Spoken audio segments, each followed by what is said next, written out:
The fog came in thick that morning, rolling through the pine valleys of western Montana like something alive, something searching. It swallowed the tops of the tallest trees first, then crept lower, filling the spaces between the trunks until the entire forest seemed to breathe in gray. Elena Mercer stood at the edge of a jagged cliff, motionless, her boots inches from where the rock dropped away into nothing. The wind pressed against her jacket. Her dark hair pulled back in a loose knot caught the cold air and loosened strand by strand. In her left hand she held a photograph, small, creased at the corners, soft from being held too many times. A little girl with bright eyes and a missing front tooth laughing at something just outside the frame. Wren.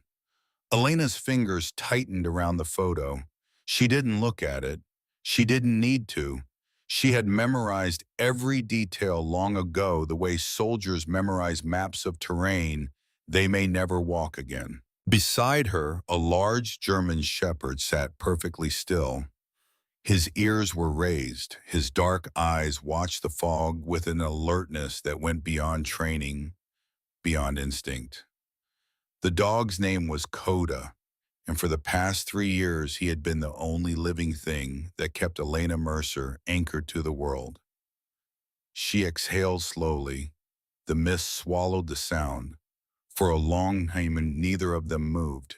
This was their ritual. Every morning before the sun had fully risen, before the silence of the cabin became too loud to bear, Elena and Coda hiked into the wilderness. They followed the same trails, climbed the same ridge lines, crossed the same frozen streams. The routine was simple. The routine was survival, because without it, the mornings had a way of stretching into something unbearable, and the thoughts that lived in the quiet had a way of growing teeth. Elena Mercer had served as a Navy SEAL for nearly 15 years. Most people, when they heard that, tilted their heads slightly, recalculated something behind their eyes. A woman, a SEAL. The questions always came next, some spoken, most not. She had learned to ignore them the way she had learned to ignore pain by deciding it didn't matter. She had been one of the first women to complete the full SEAL qualification pipeline. Not the first to attempt it. Many had tried, but Elena had finished. She had earned her trident not because the standards were lowered, but because she had refused to break when everything inside her wanted to. The instructors didn't care about her gender. They cared about whether she could carry a 200-pound man through freezing surf at 3 in the morning, and she could. They cared about whether she could make a decision under fire that kept her team alive, and she did. For years she did. The need to serve had come from her father. Garrett Mercer had been a paratrooper with the 82nd Airborne Division. He deployed to the Persian Gulf in 1991, came home with a Bronze Star, and a silence that never fully lifted. He didn't talk about the war. He didn't need to. Elena saw it in the way he checked the locks 3 times before bed, the way he sat with his back to the wall in every restaurant, the way he sometimes paused mid-sentence and stared at something only he could see. But Garrett Mercer had also been the kind of man who woke up before dawn to make breakfast for his daughter, the kind of man who taught her to read a compass before she could ride a bicycle. The kind of man who, when she told him at 17 that she wanted to enlist, looked at her for a long time and then said quietly that he had never been more proud or more afraid in his life. He died on a Tuesday in November 5 years ago. Elena had been overseas at the time. Classified location, no communication allowed. By the time the message reached her through official channels, Garrett Mercer had already been in the ground for 3 days. She never got to say goodbye. She never got to hold his hand. She never got to tell him that everything she had become, every mission she had survived, every door she had walked through, It had all started with him. That absence had carved a hole in her chest that nothing had been able to fill. After her father's death, something shifted inside Elena. The focus that had carried her through 15 years of service began to crack. Not all at once. Slowly, the way ice fractures beneath the surface before anyone can see it. She started sleeping less. Her reactions during training became a fraction slower, just enough for her team leader to notice. She began pulling away from her unit, eating alone, running alone, standing in empty hallways at 2 in the morning, staring at the wall. The military has a word for what was happening to her. Several words, in fact. Post-traumatic stress disorder, adjustment disorder, complicated grief. The terms filled her medical file like entries in a dictionary, precise and clinical, and completely inadequate for describing what it actually felt like to carry the weight of the dead inside your chest every single day. She was honorably discharged 22 months ago. The transition back to civilian life was supposed to be a relief. That's what they told her. You've done your service. You've earned this. Go home. Rest. But the world she returned to felt like a foreign country. The grocery stores were too bright. The conversations were too small. People complained about traffic and weather and Wi-Fi signals, and Elena sat among them feeling like a ghost who had accidentally wandered into the wrong afterlife. Her marriage hadn't survived. She and Kyle had been together for 6 years, married for 4. He was a good man, patient, steady. The kind of man who left notes on the kitchen counter and remembered anniversaries. But patience has limits, and Kyle had reached his long before Elena came home. He had spent years waiting for a woman who was always somewhere else, always on the other side of a phone call that might never come. When she finally returned, she was someone he didn't recognize. Closed off, unreachable, waking in the middle of the night, drenched in sweat, reaching for a weapon that wasn't there. The divorce was quiet, no shouting, no accusations, just 2 people sitting across from each other at a kitchen table, realizing that the distance between them had become permanent. Kyle's older sister, a woman named Deborah, who lived in Billings, had tried to stay in Elena's life after the divorce. She called every few weeks, left careful voicemails, sent short messages that never pushed too hard. Deborah had always liked Elena. She understood better than Kyle did that what Elena was carrying wasn't something a person could simply put down. But Elena rarely answered. She let the calls go to voicemail, read the messages, and told herself she'd respond later. Later never came. But Ren. Ren was the part that nearly destroyed her. The custody hearing had been brief and devastating.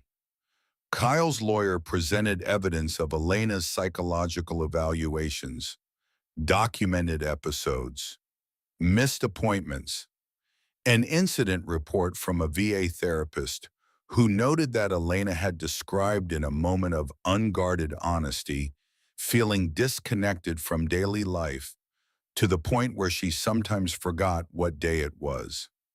The judge awarded primary custody to Kyle. Elena received visitation rights every other weekend, supervised at first, then unsupervised when she demonstrated stability. She attended the first 3 visits, drove 4 hours each way to sit in a park with her daughter and pretend that everything was fine, that the noise of other children playing didn't make her flinch, that the sound of a car backfiring in the parking lot didn't send her heart rate through the roof.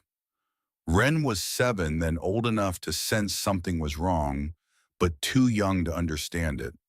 She had looked up at Elena with those bright, searching eyes and asked why Mommy was shaking. Elena had smiled and said she was just cold. After that, the visits became harder. Not because of Ren, but because of what Elena saw in her own reflection on the drive home each time. A woman falling apart. A mother who couldn't hold herself together long enough to sit on a park bench with her own child. The shame was worse than any wound she had ever received in combat. She missed the fourth visit, then the fifth, then the sixth. Each time she told herself she would go next time. Next time she would be better. Next time she would be the mother Ren deserved. Next time never came. She moved to Montana 3 months after the last missed visit, found a small cabin at the edge of the national forest miles from the nearest town, accessible only by a dirt road that turned to mud in the rain. The isolation was the point. No neighbors asking questions. No sounds except wind and water and the occasional crack of a branch under the weight of snow.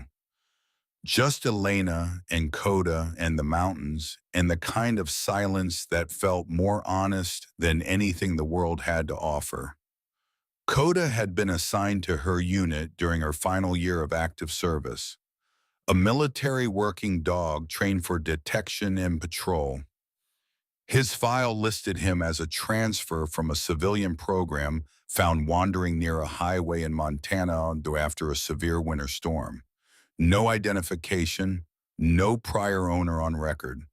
The military had taken him in, trained him, and given him a new name and a new purpose. From the first day, something about Coda had been different. He wasn't just obedient, he was attuned. He seemed to understand Elena's moods before she understood them herself, pressing close when the darkness crept in, nudging her hand when she sat too still for too long. In the field, he had been fearless, but off duty, he had a gentleness that surprised everyone who met him. He would rest his head on her knee during briefings and watch her face with those deep brown eyes, as if he were reading a language no one else could see. When Elena left the service, she filed the paperwork to adopt him. It was the one decision in her entire transition that felt right. Now, standing on the cliff edge in the cold Montana morning, Elena tucked the photograph of Ren back into her jacket pocket. The fog was thickening. The world beyond the cliff had disappeared, entirely swallowed in white. She turned to head back down the trail. That was when her phone buzzed. She almost ignored it. Service out here was unreliable at best, and the only calls she ever received were automated reminders from the VA or occasional attempts from Deborah to reconnect. But something made her pull the phone from her pocket and glance at the screen. A voicemail from a number she recognized, her attorney. She pressed play and held the phone to her ear. The attorney's voice was calm, professional, carefully measured the way lawyers speak when they are delivering news they know will land like a blow. Kyle had filed a motion to terminate her visitation rights entirely. The grounds were abandonment of parental responsibility, 3 consecutive missed visits without communication or explanation. Under Montana family law, the court could grant the motion within 10 days if no formal objection was filed. 10 days. Elena lowered the phone. She stared at the fog. 10 days to respond. 10 days to prove she was still a mother. 10 days to convince a judge that the woman who couldn't even drive to a park deserved to remain in her daughter's life. The phone slipped from her fingers and clattered against the rock. She didn't pick it up. She just stood there breathing, feeling the familiar weight settle over her chest like a stone slab being laid across a grave. Coda pressed against her leg. A low whine escaped his throat. Elena closed her eyes. She should call back. She should fight. She should do something. But the part of her that knew how to fight, the part that had carried her through 15 years of combat and training, and impossible odds that part felt unreachable, now buried under layers of grief and guilt and exhaustion so deep it had become indistinguishable from who she was. She picked up the phone, turned it off, slid it back into her pocket, and then she started walking. The trail was familiar. She had walked it hundreds of times. Down from the ridge through the stand of old-growth pine along the creek bed that wound south toward her cabin.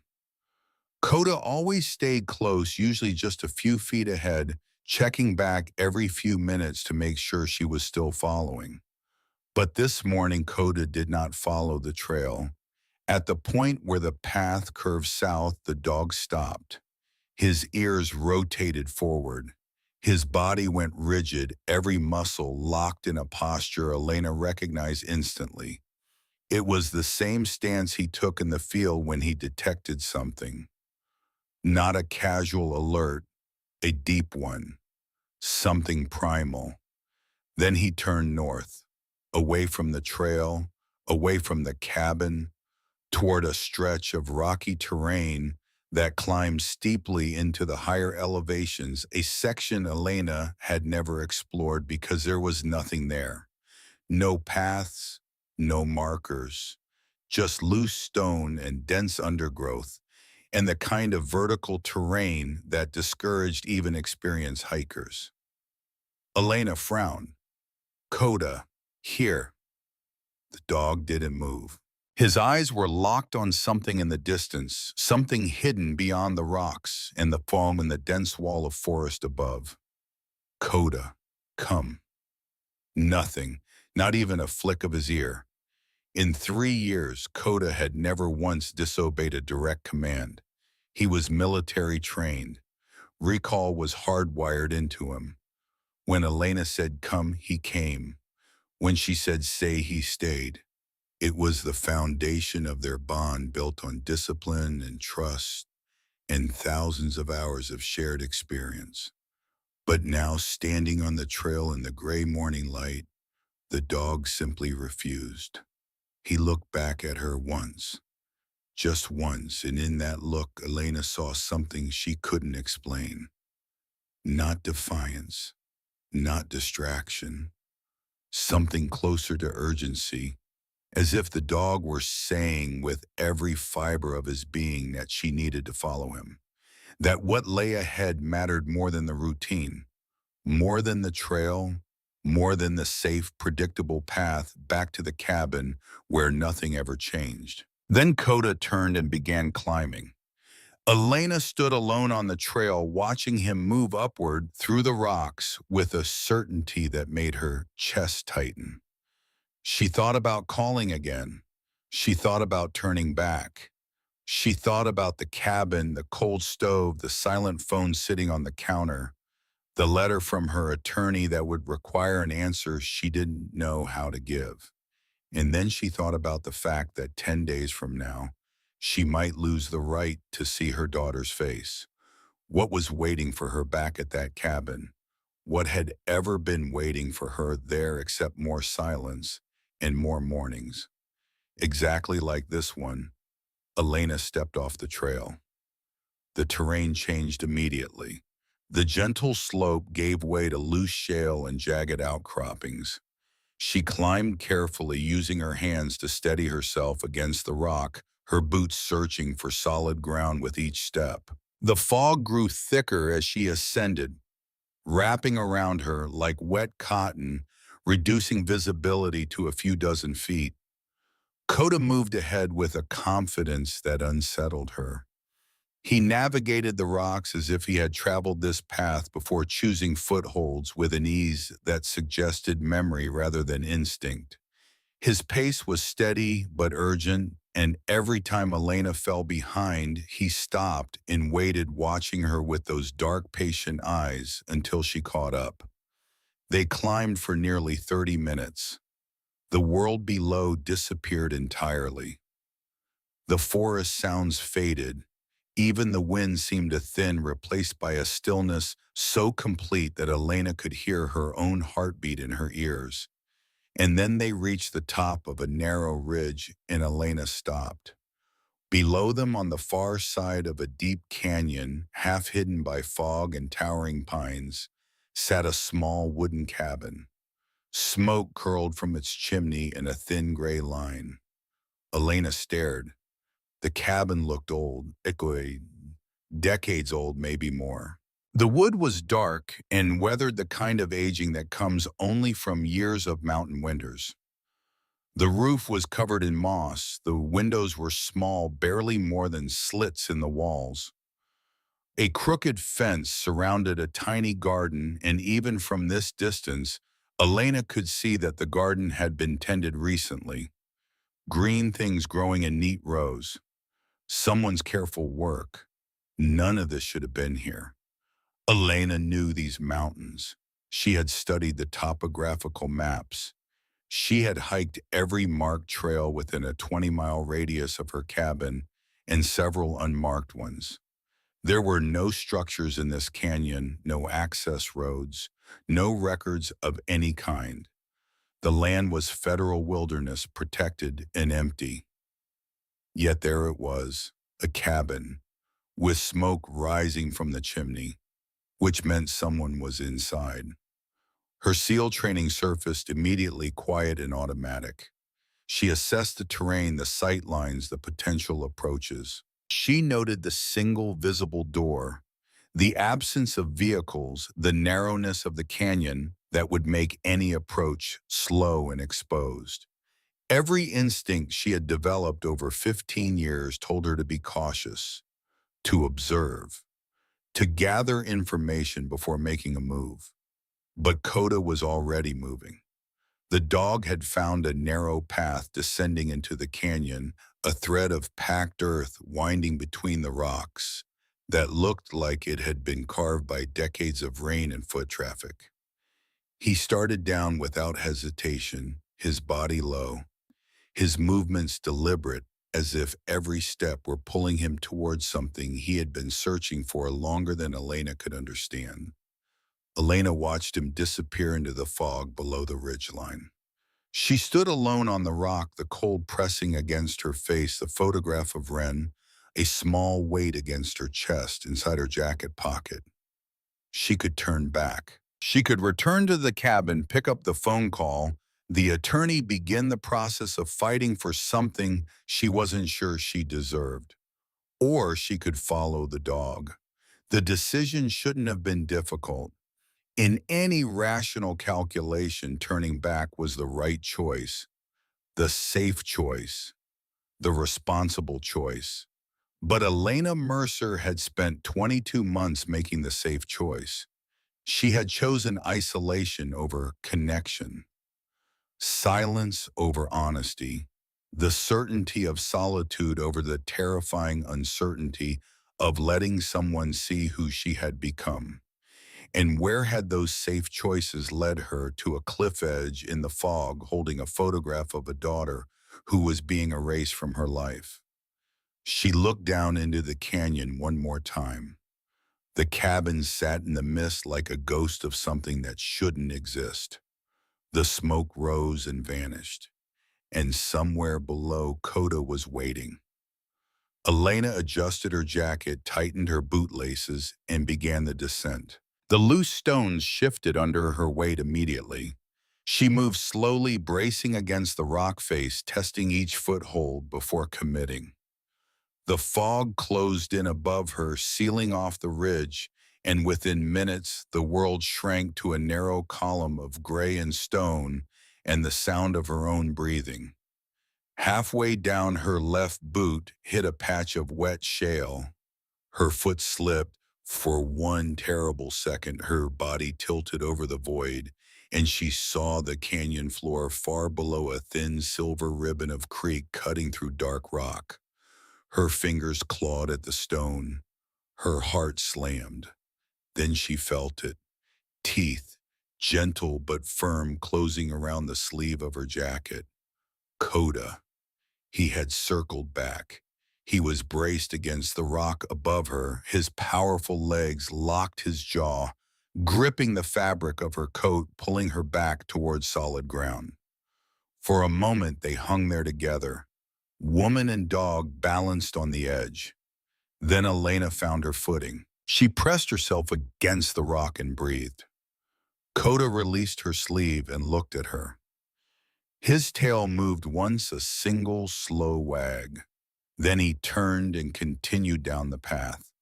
Elena followed. It took nearly another 30 minutes to reach the bottom.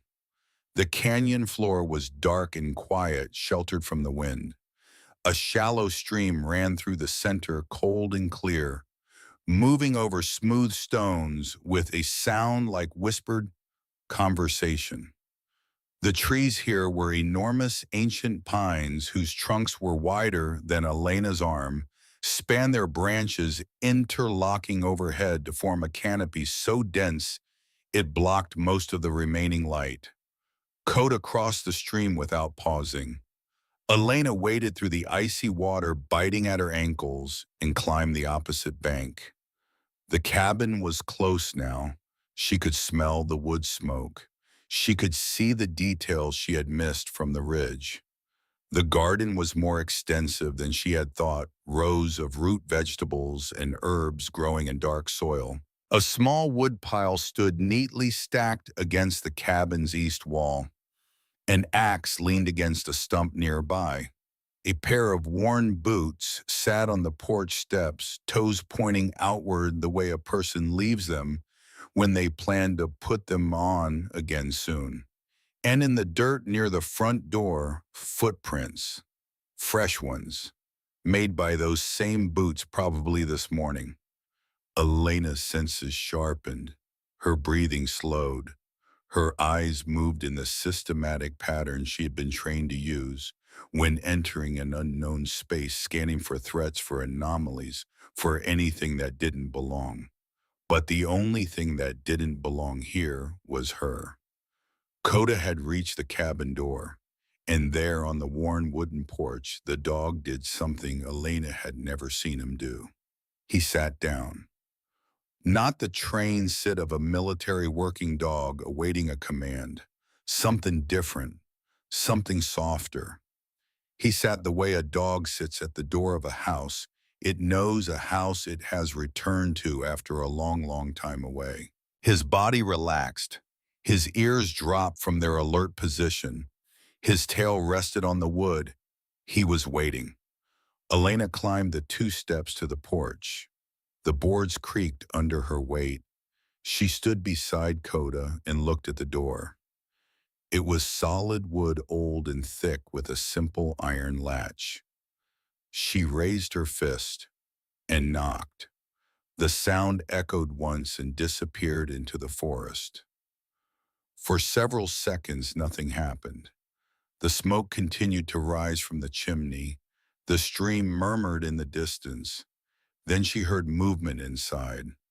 Slow, careful. The sound of weight shifting on old floorboards. Footsteps approaching the door with the deliberate pace of someone who was not expecting visitors and was not sure they wanted any. The door opened just a few inches. Through the narrow gap, Elena saw a face. An old man, 75, maybe older. His hair was completely white, thick, and uncombed, falling past his ears. His skin was deeply lined, weathered by decades of sun and wind and cold. The kind of face that looked like it had been carved from the same stone as the mountains around them. His frame was thin but not frail. There was still strength in his shoulders in the way he held the door. But it was his eyes that stopped her. They were sharp, clear, the pale blue of glacier ice. And they were looking at her with an expression that was equal parts suspicion and something harder to name. Not fear exactly, more like the wariness of a man who had been alone for so long that another human face felt like an intrusion from a world he had deliberately left behind. The two of them stared at each other through the narrow gap in the door. Elena opened her mouth to speak, explained to offer some reasonable account of why a strange woman and a dog had appeared on his doorstep in the middle of nowhere. But she never got the chance, because the old man's gaze had shifted downward, away from Elena's face, past her shoulders to the dog sitting quietly on his porch. And in that instant, everything about him changed. His hand still gripping the edge of the door began to tremble. Not from cold, not from age, from something far deeper. His lips parted slightly. The suspicion in his eyes dissolved, replaced by something raw and unguarded. Something that looked like it had been locked away for a very long time and had just broken free. The door swung open. The old man stepped forward onto the porch. He moved slowly, as if the air itself had become heavy, as if each step required him to push through years of accumulated weight. His eyes never left the dog. And then in a voice so quiet it was almost swallowed by the wind, he spoke. Scout. Elena blinked. Coda did not move. He did not bark. He did not growl. He simply sat there, looking up at the old man with an expression that Elena had never seen on his face before. Still, calm, certain. The old man lowered himself slowly to his knees. His hands were shaking badly now. He reached toward the dog's face with the trembling fingers of someone reaching for something they had believed was lost forever. Scout, he said again, you came back. And Coda, the dog who obeyed no one but Elena, the dog who had been trained to remain alert and guarded in the presence of strangers, gently leaned forward and rested his head against the old man's chest. The old man closed his eyes. His shoulders shook. His arms wrapped around the dog's neck, and he held on the way a man holds on to the last thing keeping him from falling. Elena stood on the porch, unable to move, unable to speak, watching a reunion she did not understand between a dog she thought she knew and a man she had never seen before.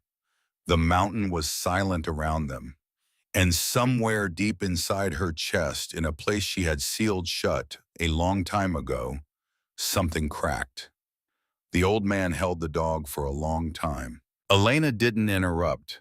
She stood on the porch with her arms at her sides, watching the scene unfold with the quiet bewilderment of someone who has walked through a door and found themselves in a room that doesn't match the house. The man's face was buried in the dog's neck. His breathing was ragged, broken, the kind of breathing that comes when the body tries to process years of grief in a single moment. Coda, her Coda the dog, who flinched when strangers approached, who growled low in his throat when anyone moved too quickly and his space was perfectly still. His eyes were half closed. His body was relaxed against the old man's chest in a way Elena had never seen before. It was the posture of absolute trust, of recognition, of homecoming. Finally, the old man lifted his head. His eyes were red. His cheeks were wet. He looked up at Elena as though he had forgotten she was there. You found him, he said. Elena shook her head slowly. Sir, this is my dog. His name is Coda. He's been with me for 3 years. The old man's hand moved gently along the dog's right ear. His thumb traced a line just above the ear canal where the fur was interrupted by a thin, pale scar. This scar, he said quietly, he got it pulling a hiker out of a ravine near Glacier Point, spring of 2018. The rock shifted and caught him across the ear. I stitched it myself. Elena felt the ground beneath her shift. Not physically, something else. Something in the architecture of what she understood to be true. His name was Scout, the old man said. He wasn't arguing. He wasn't angry. He was stating a fact the way a man states his own name, with the simple certainty of someone who has lived inside that truth for years. He rose slowly to his feet, one hand still resting on the dog's head. Then he turned and pointed to the cabin wall beside the door. Elena followed his gesture. Mounted on the weathered wood was a photograph in an old frame. The glass was foggy with age. The image behind it was faded, but the subjects were clear enough. A younger version of the man standing beside her, maybe late 60s, strong-jawed and lean, wearing a red search and rescue jacket. Beside him, sitting in the same calm, certain posture that Coda held right now, was a German shepherd. The same markings, the same dark saddle pattern across the back, the same intelligent, watchful eyes, and the same pale scar above the right ear. Elena stared at the photograph. Then she looked down at Coda, then back at the photograph. "That's not possible," she said, but the words had no conviction. The old man lowered himself into a wooden chair on the porch, moving with the careful economy of a man who had learned to conserve his remaining strength for the things that mattered. He gestured to the other chair, a simple handmade thing, rough-cut pine sturdy enough. Elena sat. For a while, neither of them spoke. The fog moved through the canyon below like a slow river. The smoke from the chimney rose in a thin, straight line. Coda lay between them on the porch, his head resting on his paws, his eyes moving from one face to the other as if he understood exactly what was happening and was waiting patiently for the humans to catch up. The old man's name was Silas Drummond. He said it the way people say things they haven't said out loud in a long time, carefully, as if testing whether the words still worked. For over 2 decades, Silas had led the Flathead County Mountain Rescue Team. He told Elena this without pride, without nostalgia, just the flat delivery of facts arranged in chronological order. He had joined the team as a young man drawn to the mountains, the way some people are drawn to the sea, not for adventure, but for the feeling of being small against something immense and indifferent. He rose through the ranks steadily. By his 40s, he was leading operations. Over the years, he had participated in more than 300 rescues, lost hikers, stranded climbers, hunters caught in storms, skiers buried under avalanches. He had pulled people from places no helicopter could reach and carried them down through conditions that should have killed everyone involved. Scout had been his partner for the last 4 of those years. He found the dog at a shelter in Kalispell. A young German shepherd, barely 2 years old, surrendered by an owner who couldn't handle the animal's energy. Silas saw something in the dog the first time he visited: an intensity, a focus, a willingness to work that went beyond obedience. He brought Scout home and began training him for search and rescue. The dog was extraordinary. Within a year, Scout could track a human scent across 12 miles of mountain terrain. He could navigate avalanche debris, detect a buried body under 6 feet of snow, and maintain focus in conditions that rattled even the most experienced rescue dogs. But more than his skill, it was his temperament that made him remarkable. Scout was calm under pressure. He didn't panic, he didn't hesitate, and he had a sensitivity to human distress that Silas had never seen in another animal. The dog could find a lost child in the dark, in the rain, in the screaming chaos of a mountain storm, and when he found them, he would lie beside them and press his body against theirs until help arrived. Not because he was trained to, because something in him understood that presence, the simple act of being there, was sometimes the only rescue that mattered. They worked together for 4 years. Hundreds of calls, dozens of lives saved.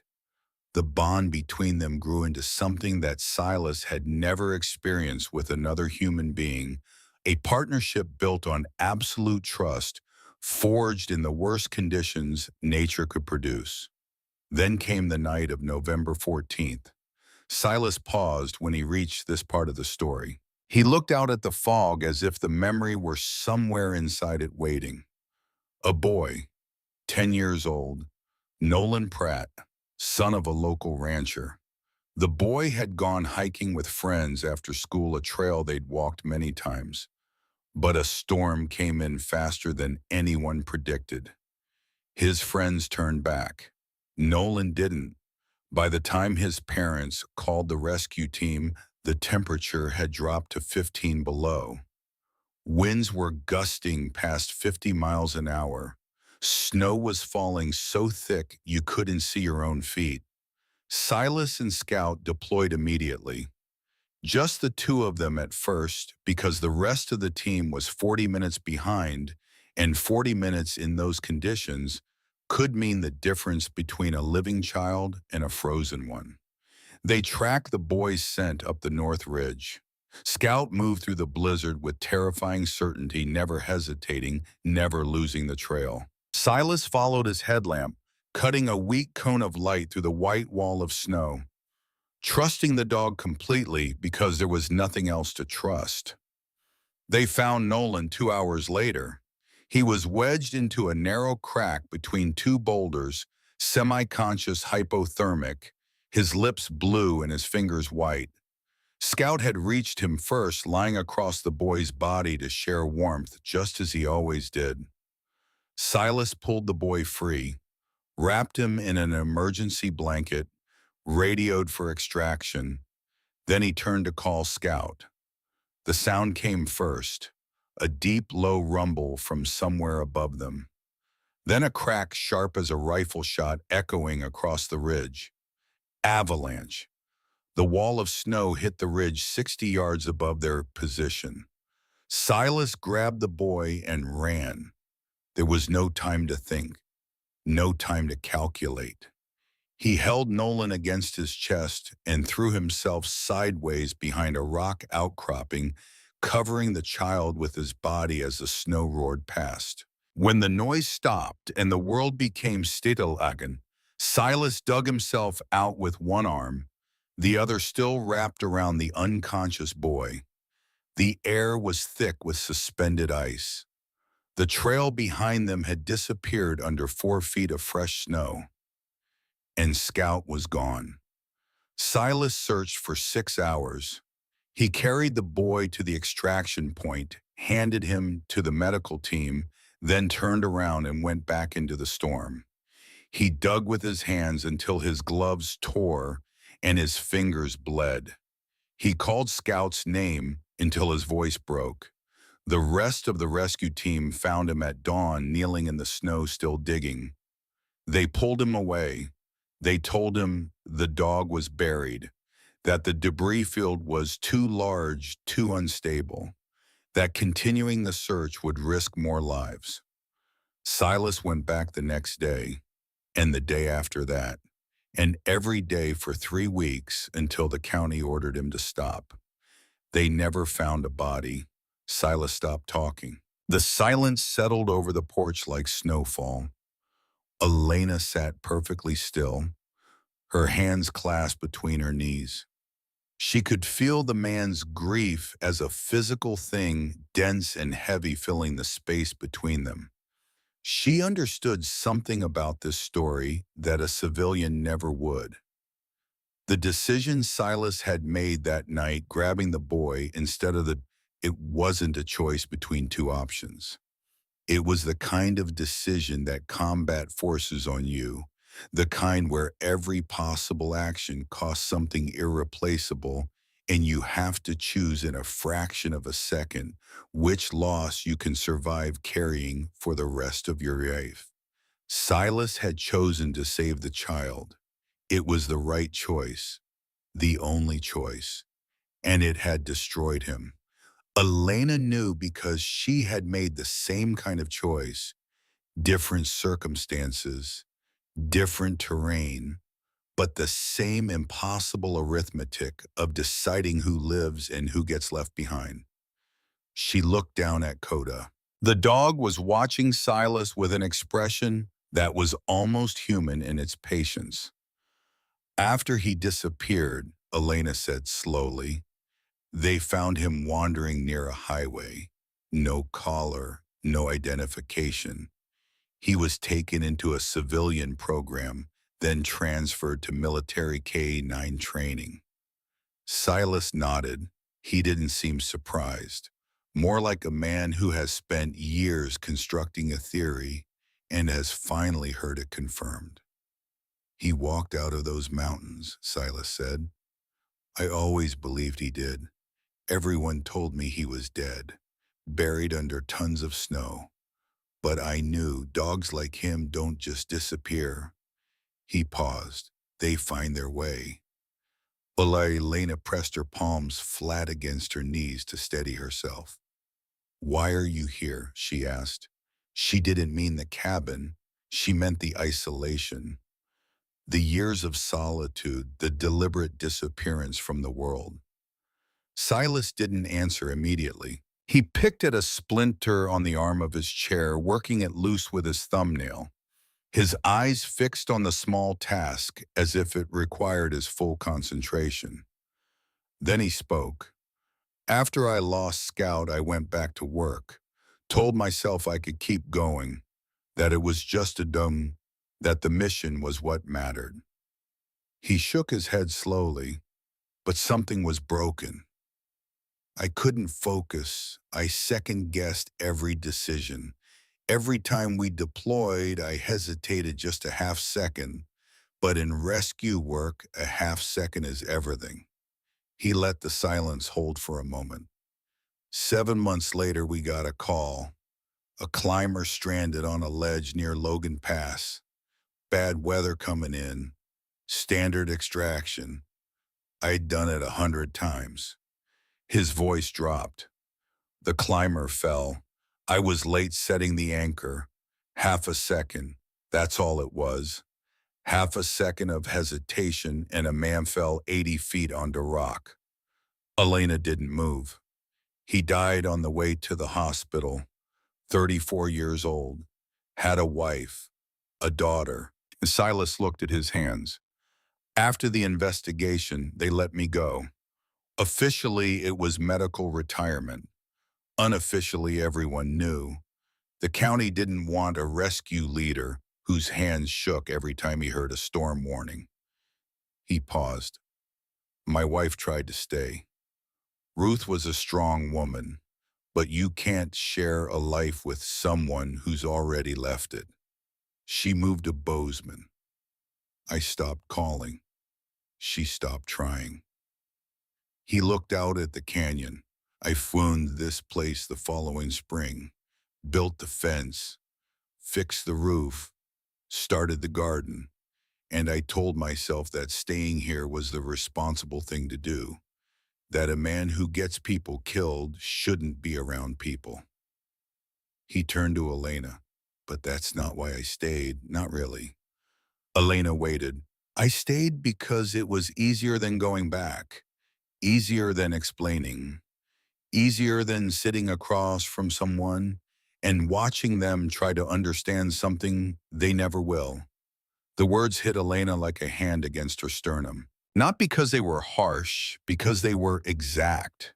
They were the precise words she would have used to describe her own life, her own cabin, her own decision to disappear into the mountains rather than face the world she had failed to hold together. She saw it clearly now. Silas Drummond was not a stranger. He was a mirror, a version of herself projected forward by decades. A man who had made the same choice she was making, the choice to let guilt and shame build walls so high that nothing could get through, not even the people who still needed him. Do you have kids? Elena asked. Silas's jaw tightened almost imperceptibly. A daughter, Catherine. She was 26 when I came out here. She's 32 now. Does she know where you are? The silence that followed was the loudest sound Elena had ever heard. No. One word, 6 years of absence compressed into a single syllable. Elena looked at the fog. She thought about Wren, 8 years old, missing tooth smile. Bright eyes searching for something in her mother's face that her mother couldn't give her. 10 days. And then Silas asked the question she had been avoiding since the moment she sat down. What about you? Elena's hands tightened on her knees. What about me? A woman doesn't follow a dog into a canyon for no reason. You're not a hiker who stumbled off the trail. You moved down that cliff face like someone who's been trained to move in hostile terrain.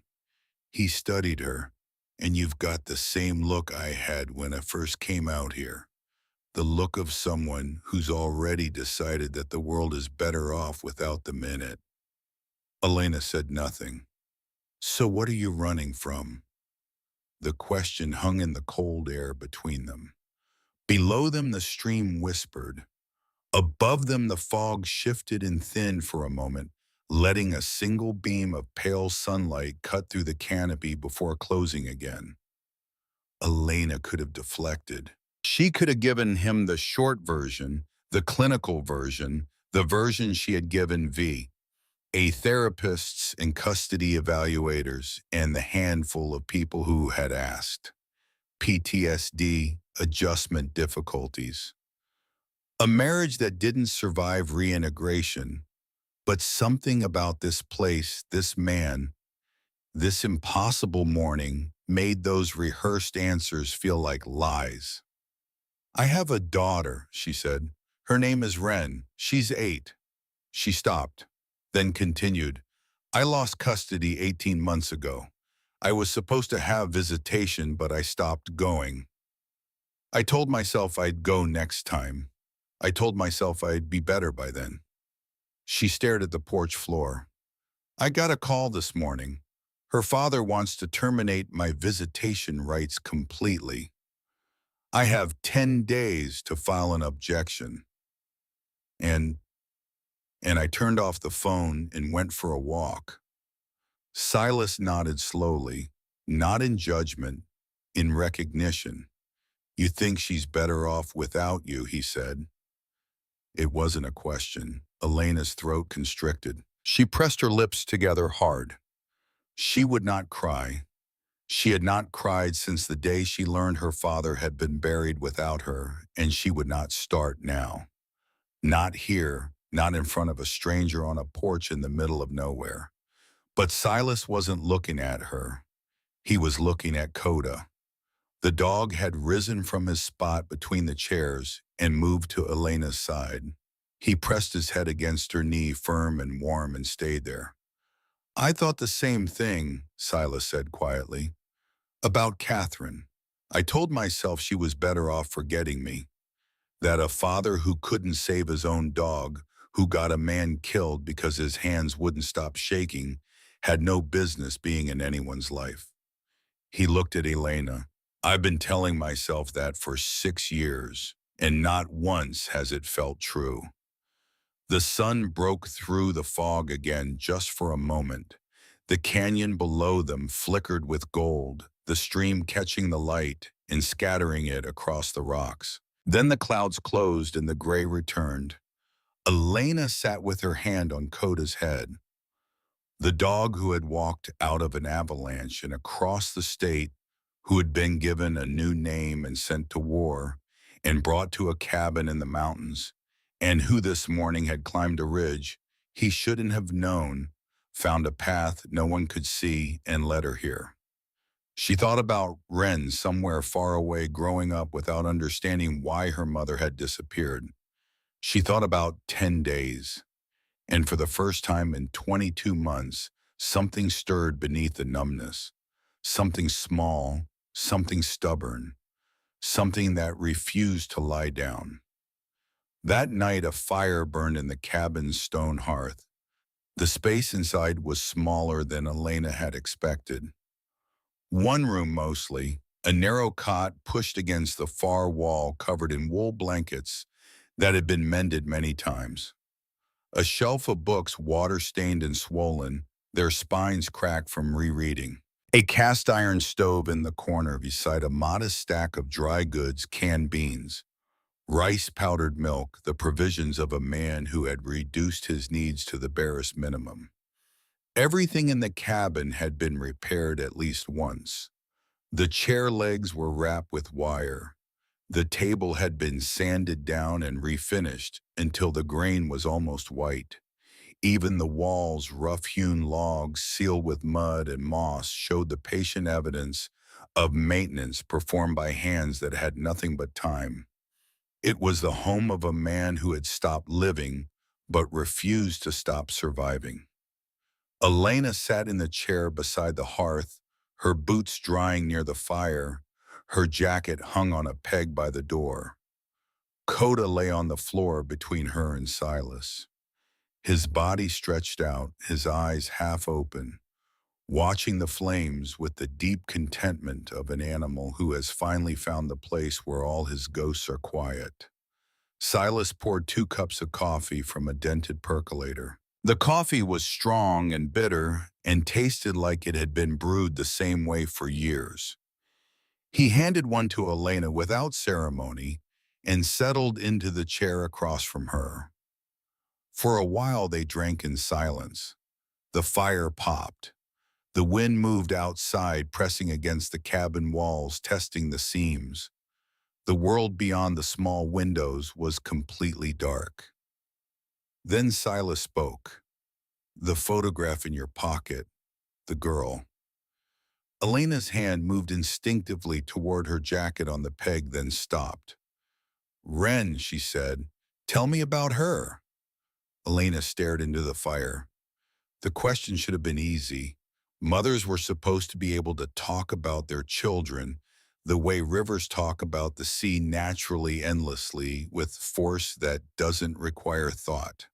But the words had been locked away for so long that pulling them out felt like pulling nails from old wood. "She draws," Elena said finally, "constantly, on everything. Napkins, paper bags, the margins of her homework. Mostly animals. She's obsessed with wolves. When she was 6, she told me she wanted to be a wolf biologist and live in Yellowstone." A faint smile crossed her face. It disappeared almost immediately. "She has this laugh, this ridiculous, uncontrolled laugh that takes over her entire body. She laughs with her shoulders and her stomach and her feet. I used to be able to make her laugh like that just by making a certain face." Lena paused. "I don't know if I still can." Silas watched her. "The last time I saw her, she asked me why I was shaking. I told her I was cold." Elena's voice dropped. She knew I was lying. 8 years old and she knew. Kids always know. She set the coffee cup down on the floor beside her chair. "I stopped going because I was afraid, not of the drive or the crowds or the noise. I was afraid she would look at me and see what I see. A mother who is broken. A mother who can't hold herself together long enough to sit in a park for 2 hours. And I thought if she sees that, if she really sees it, she'll carry it. The way I carried my father's silence. The way children carry the damage their parents can't hide." Her jaw tightened. "So I convinced myself that disappearing was the kind thing to do. That absence was better than the truth." The fire shifted, sending a spray of sparks up the chimney. Coda lifted his head briefly, then settled again.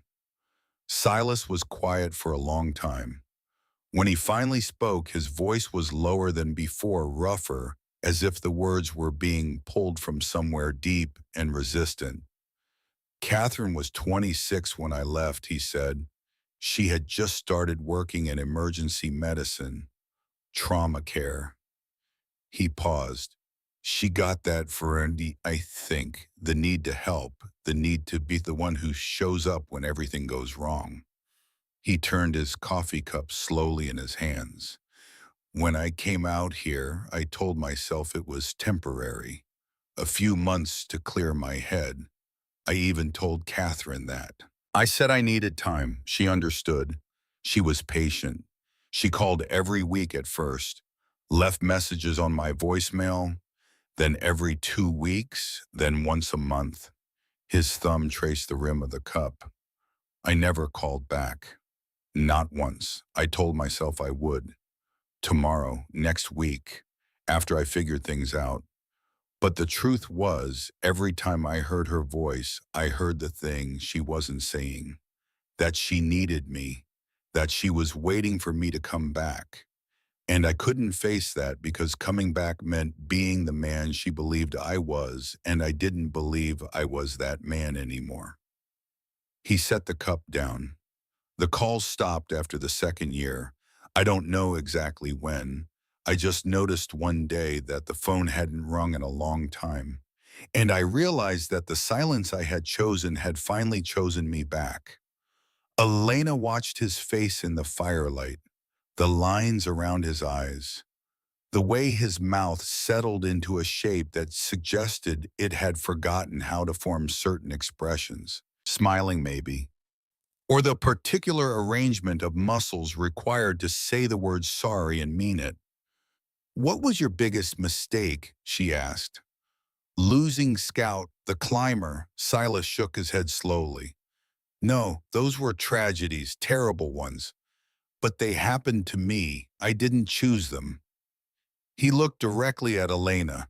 "The mistake I chose was letting the shame build walls between me and the people who were still alive.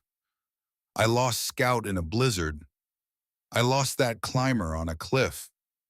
But I lost Catherine in a cabin with a working telephone and a door I could have opened any day for 6 years." The words settled into the room like stones dropped into still water. Elena felt them land. She felt them sink through the surface of every defense she had built, every justification she had constructed, every careful argument she had made to herself about why staying away was the responsible thing to do. Because Silas wasn't describing his failure. He was describing hers. In different words, with different names, but the architecture was identical. The shame, the walls, the telephone that never rang because neither of them could bear to pick it up. She looked at Coda asleep on the floor. The dog who had never stopped searching, never stopped moving, never decided that the distance was too great or the time too long. And she thought about Wren drawing wolves on napkins, laughing with her whole body, asking her mother why she was shaking, waiting. Elena stood up. The chair scraped against the floor. Coda's head lifted. "I have to go back," she said. Silas looked at her. "Not to the cabin. Back. I need to call my attorney. I need to file the objection. I need to fight this." She said the words and felt something break open inside her chest, not painfully, but the way ice breaks on a river in spring, a necessary fracture that allows the current to move again. "I stopped fighting 18 months ago," she said. "I told myself it was because I couldn't. But that was a lie. I stopped because fighting meant showing up. And showing up meant letting people see me. And I was too afraid of what they'd see." She looked at Silas. "I'm still afraid, but I have 10 days, and I am not going to spend them sitting in an empty cabin while my daughter learns to live without me." Silas nodded. Something moved behind his eyes, a flicker, a small light in a long darkened room. "Good," he said quietly. Elena pulled her jacket from the peg and put it on. Then she stopped. She turned back to the old man sitting by the fire in the cabin he had built to hide in, surrounded by 6 years of silence and repaired furniture and a garden that no one but him would ever see. "Come with me," she said. Silas blinked. "Out of here. Off this mountain. Back to the world." He shook his head immediately, the reflex of a man who had rehearsed this refusal so many times it had become automatic. I can't do that. Why not? Because there's nothing left for me out there. I've been gone too long. Catherine has moved on. Ruth has moved on. The world has moved on. You don't know that. I know enough. Elena looked at him for a long moment. Then she looked down at Coda lying on the floor between them, the dog with two names, the dog who had walked out of a blizzard, been picked up on a highway, thrown into a training program, given a new name, sent to war, and somehow on an ordinary morning in Montana, led a stranger to the one porch in the world where he had last been whole. If he doesn't get to quit, Elena said, neither do you. The cabin was silent. The fire crackled softly. Outside, the wind pushed against the walls, steady and patient, the way it had pushed against them for years. Silas looked at Coda. The dog looked back at him with those deep, calm eyes that had seen blizzards and battlefields, and the inside of a dozen different lives, and through all of it had never lost the memory of where he started. The old man's hands were trembling again. But this time it wasn't grief. He stood up. He didn't say anything. He didn't need to. He crossed the cabin, slowly opened a wooden trunk beneath the window, and pulled out a jacket. It was old, faded red, the kind of jacket worn by search and rescue teams. He held it for a moment, running his thumb over the patches on the shoulder, reading the embroidered name with his fingertips, like a man reading something sacred. Then he put it on. They left the cabin at first light. The morning was cold and clear, the first morning in days without heavy fog. The canyon below was still in shadow, but above the ridge line the sky had opened into a pale, endless blue. Elena led the way up the narrow path they had descended the day before. Silas followed slower but steady, one hand bracing against the rock, the other occasionally reaching down to touch Coda's back as the dog moved beside him. The climb was harder going up. Every step required deliberate effort. The loose stone that had slid beneath Elena's boots on the way down now required careful navigation in reverse, finding edges to grip footholds that would hold weight.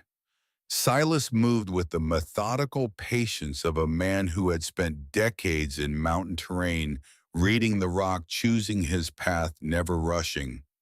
Coda moved between them, back and forth, checking on Elena when she climbed ahead, returning to Silas when the old man paused to catch his breath.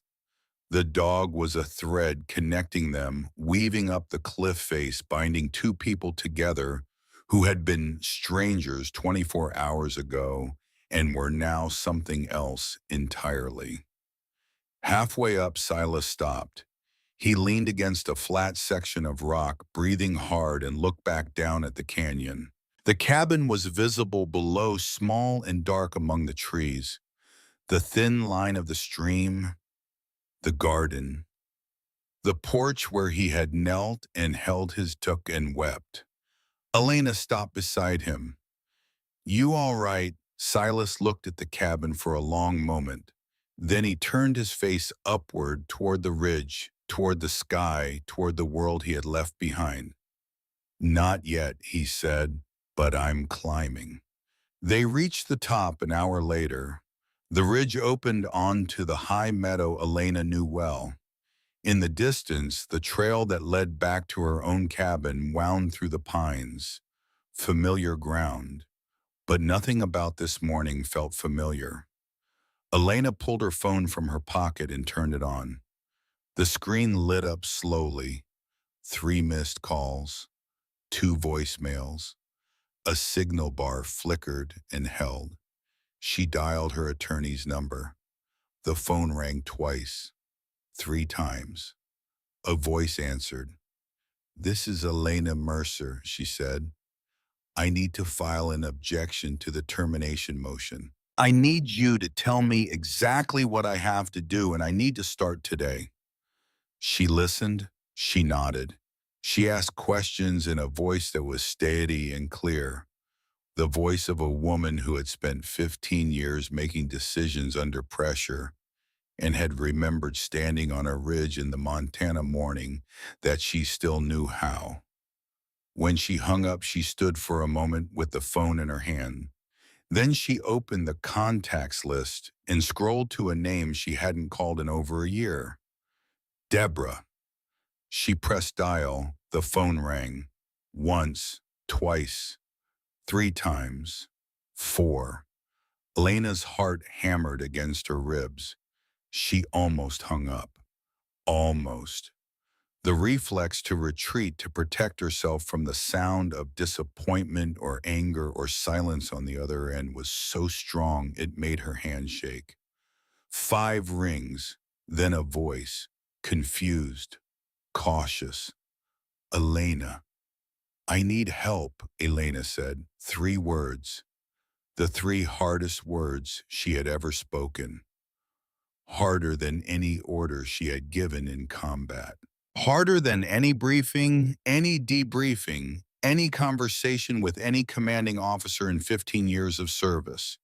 3 words that admitted she could not do this alone.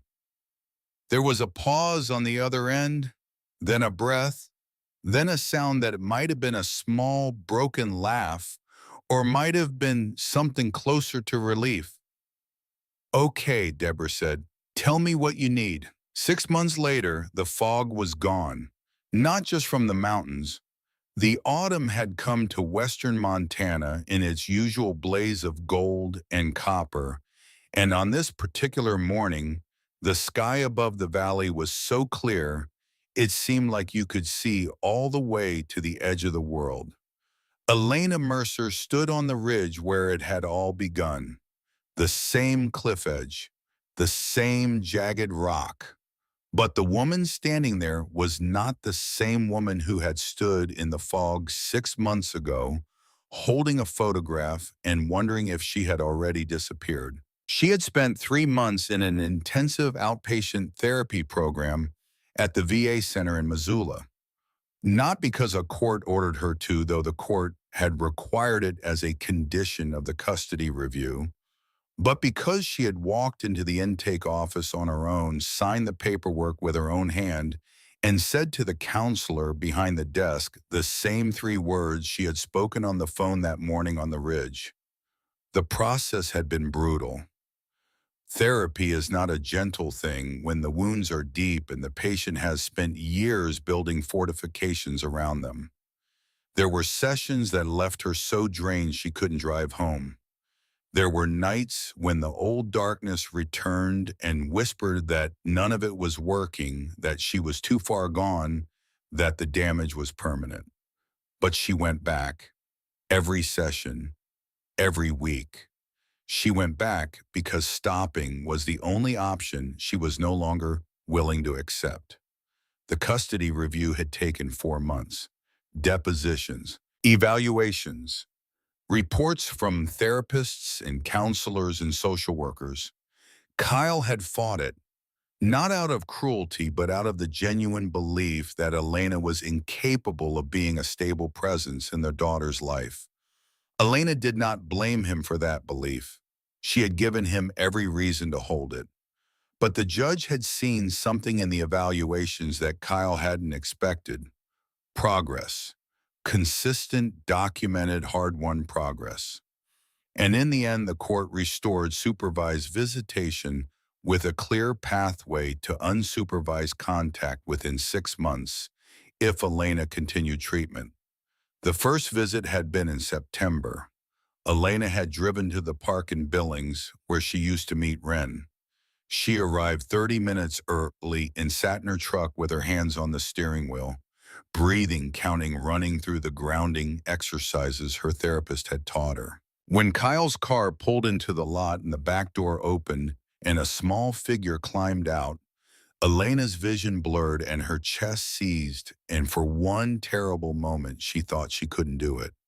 Then Ren looked up, across the parking lot, across 18 months of silence and absence, and unanswered questions. And she smiled.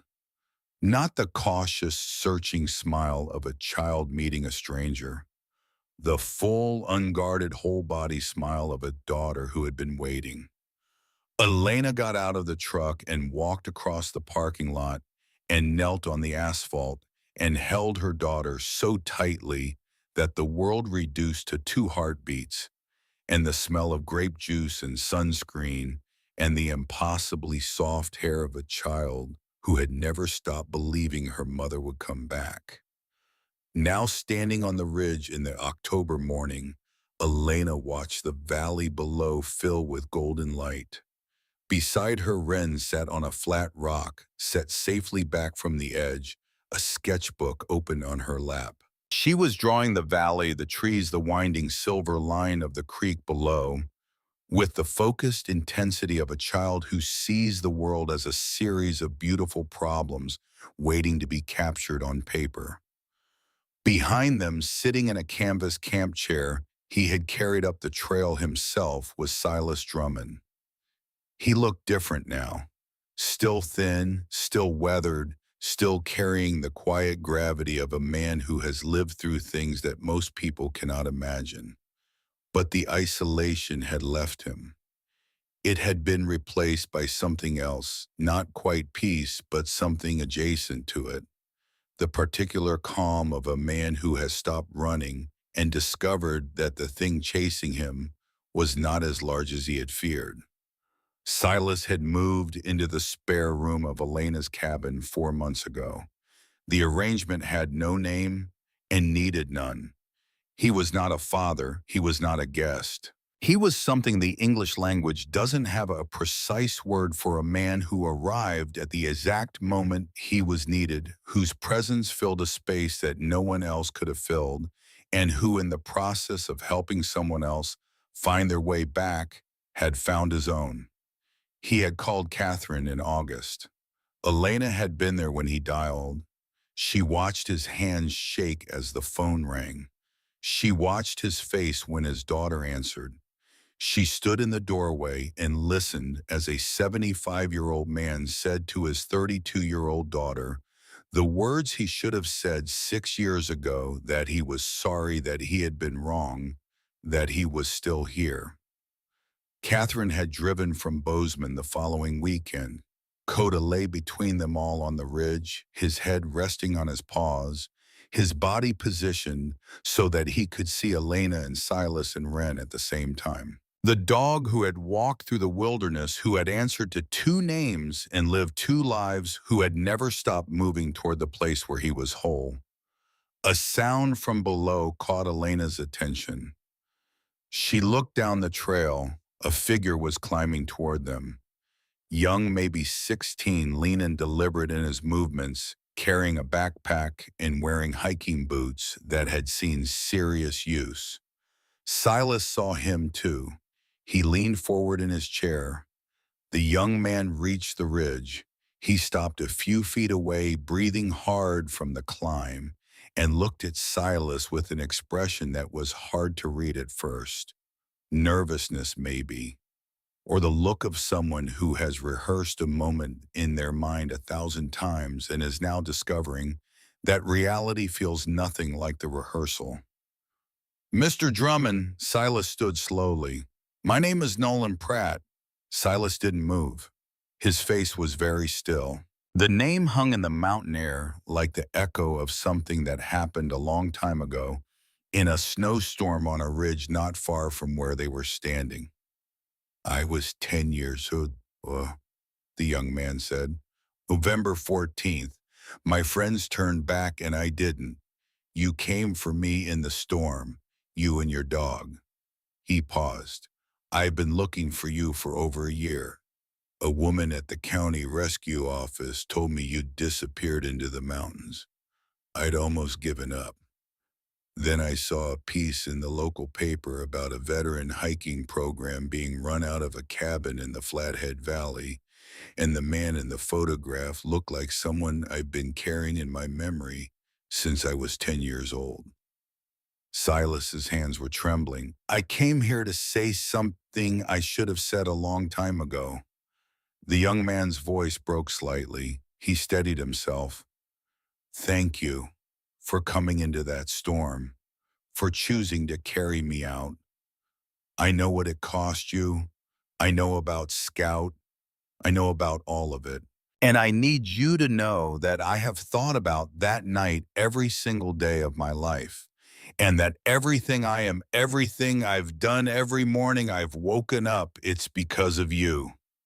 Silas Drummond looked at the young man who had once been a 10-year-old boy dying in the snow, the boy he had chosen to save, the choice that had cost him everything and given him nothing in return until this moment, standing on a mountain 6 years later, hearing the one sentence that had the power to rewrite the meaning of the worst night of his life.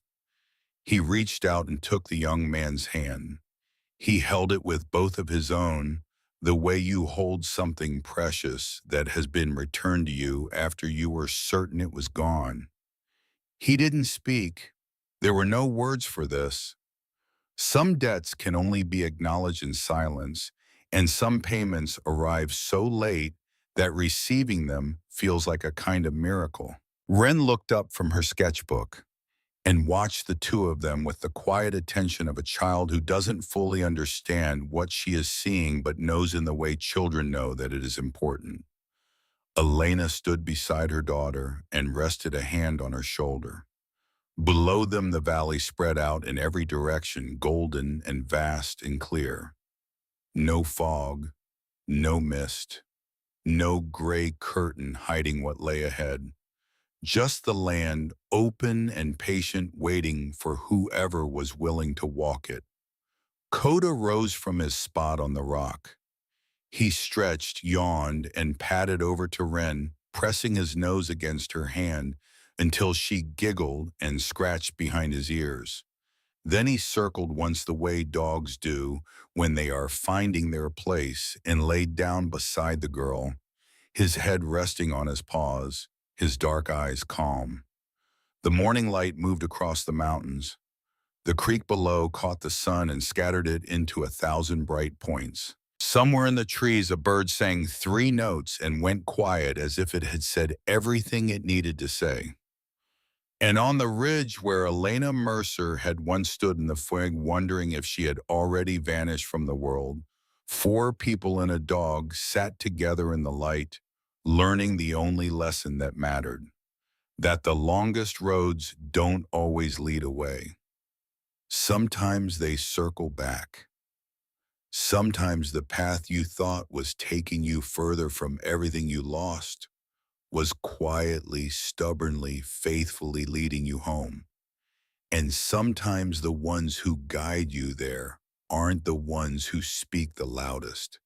They're the ones who never left your side, the ones who kept walking when you stopped, the ones who remembered the way back when you had forgotten there was anything worth returning to. The ones who followed you into the fog and waited with a patience that outlasts everything for you to be ready to step into the light.